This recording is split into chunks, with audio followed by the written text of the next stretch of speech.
On Tuesday, June 7, 2022, Cynthia Lummis, a Republican senator and rancher from Wyoming, and Kirsten Gillibrand, a Democrat senator and securities lawyer from Albany, New York, will introduce the Responsible Financial Innovation Act. This bill is a broad, sweeping attempt to regulate Bitcoin and other cryptocurrencies. In Lummis' words, the bill will fully integrate digital assets into the financial system and bring order to the crypto space. This is no small feat and has taken many hours consulting with industry and mining representatives to produce legislation that Lummis says we hope hits the sweet spot between regulation that is clear and understood and does not stifle innovation. We can't overregulate, adds Lummis. If we overregulate it, Bitcoin innovation will go to other countries.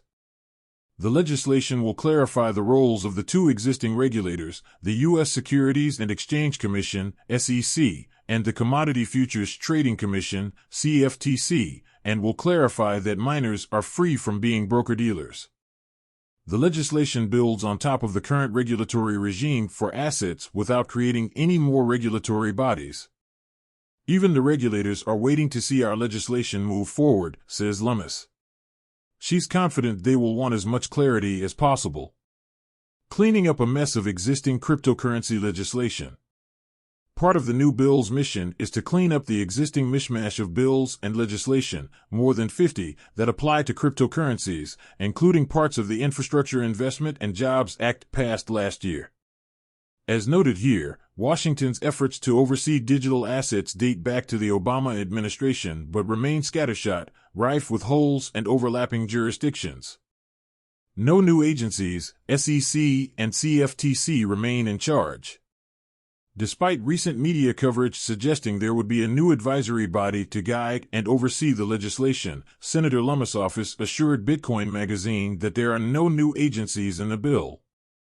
According to a report in CoinDesk, the bill would lean on the Commodity Futures Trading Commission, CFTC, as the primary regulator for spot markets and futures, while leaving the Securities and Exchange Commission, SEC, as the supervisor of crypto that can be defined by the so-called Howey test as securities, specifically, an asset that's being offered to fund a company in the same way stocks are offered to fund companies.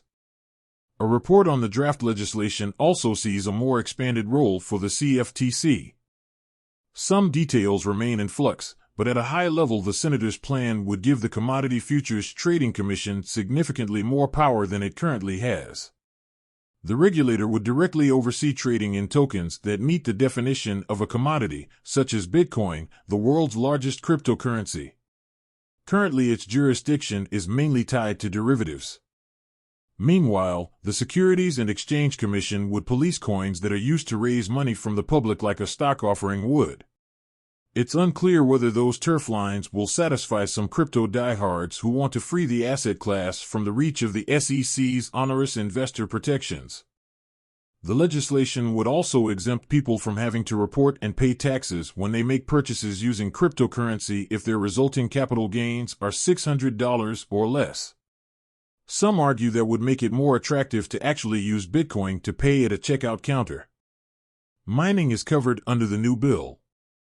As noted in her interview, Lummis hints that legislation will defer to states for how they will regulate Bitcoin mining. She praises the way in which miners can help stabilize the grid by using wasted assets and turning them into productive assets. Responding to a recent White House statement covered in Bitcoin Magazine, Senator Lummis shared, "Digital asset miners are some of the most innovative players in this space. In my home state of Wyoming, we have miners who are hooking up their rigs to natural gas flares to use energy that is often flared into the atmosphere. Others are using solar and wind energy to power their operations. I would urge the White House to approach this with caution as to not stifle innovation with unnecessary regulations." Stablecoins are included. The bill will significantly increase oversight of tokens and stablecoins, according to Lummis. Stablecoins will have to be either FDIC insured or more than 100% backed by hard assets. It is a very comprehensive bill. It will be filed on June 7, Lummis said in a recent interview. It includes coins that are commodities, coins that are securities, it includes stablecoins, it includes a discussion about CBDCs, central bank digital currencies, consistent with what we heard earlier, and a small nod to NFTs, non-fungible tokens. After the recent Terra Luna meltdown, there is increased interest in regulating stablecoins, as both senators are well aware. All the ups and downs of the market have confirmed why our regulatory framework is best, Gillibrand said of the bill. Actually, it emphasized the importance of getting this done now. Most reports on the new legislation don't see it passing through Congress before next year. There are at least 3 congressional committees that will have to review the bill before it goes to Congress as a whole. With congressional elections coming this November, many members of Congress may be reluctant to wade into this territory before going to their constituents. An optimistic Senator Gillibrand told CoinDesk she expects to get Senate votes next year at the latest.